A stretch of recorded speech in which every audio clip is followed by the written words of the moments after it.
Wi-Fi. It's the thing you try to configure and you think it's working fine, but every day you spend time fiddling around with your router, turning it off and on, and that does not even include the security and firmware updates that you have to do, which most people don't even realize. So what's the answer? Welcome to the review of Google Wi-Fi, and without further ado, let's get right to it.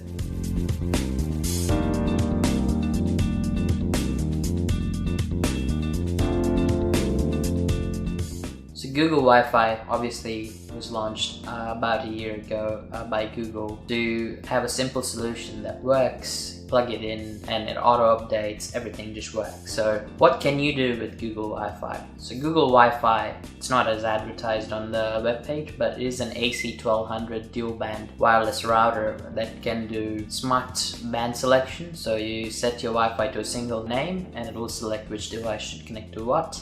The next thing is security. Google rolls out security firmware updates automatically, and the router can reboot itself automatically when required. Step 3, you can choose either 1, 2 or 3 of these depending on how much range you need. It's a Wi-Fi mesh system and has a mobile app. It cannot be controlled from a computer or MacBook or any other app. It has to be controlled from an iPhone or an Android device. Step 4, do a speed test.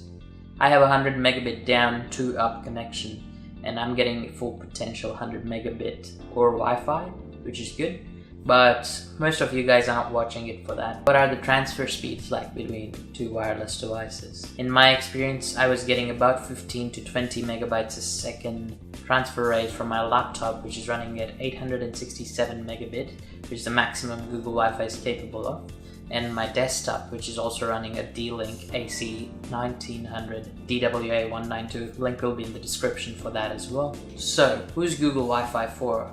The advanced feature in Google Wi-Fi are not that advanced. You can only set for forwarding, DNS, DHCP IP reservation, say for your printer or something like that. So that's the only 3 options you get for advanced settings. You really can't get anything more, such as dynamic DNS, port triggering, or what I call the custom feature you get with the routers every day these days. Google Wi-Fi comes with support from Google directly, so you can call Google the number underneath the unit.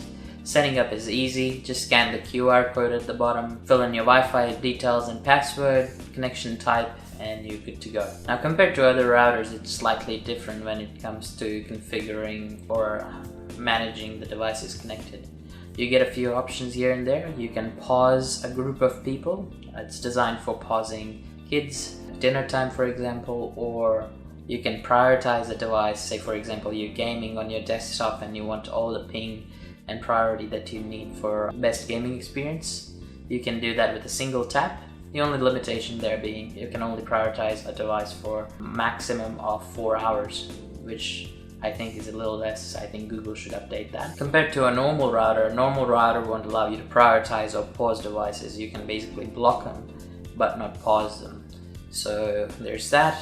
Speed-wise, you can get an AC3150 router, which I'm showing you around, from D-Link for about the same price, which will perform slightly better, but you're obviously losing on features like IFTTT, Google's Anywhere Access, so you can configure your router from anywhere to the network to configure your router. And it will notify you when it goes down or it has a firmware update that it did. It will notify you via email or notification depending on what's available.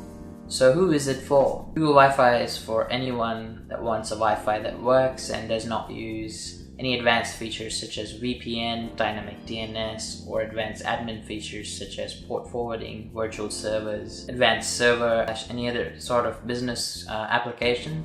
I don't recommend Google Wi-Fi for that, but it's a great product for any home user, gamer, or even an entry-level enthusiast if they're willing to spend about 200 Australian dollars, equivalent of about 129 US dollars on the Google Wi-Fi.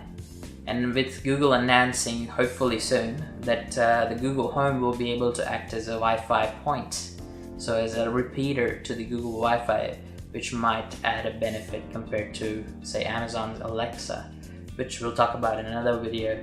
But that's pretty much it for this video. Thanks for checking this out. Don't forget to click on the like button down there, hit subscribe, and click the I button to check out my other videos up there. And I'll see you guys in the next one.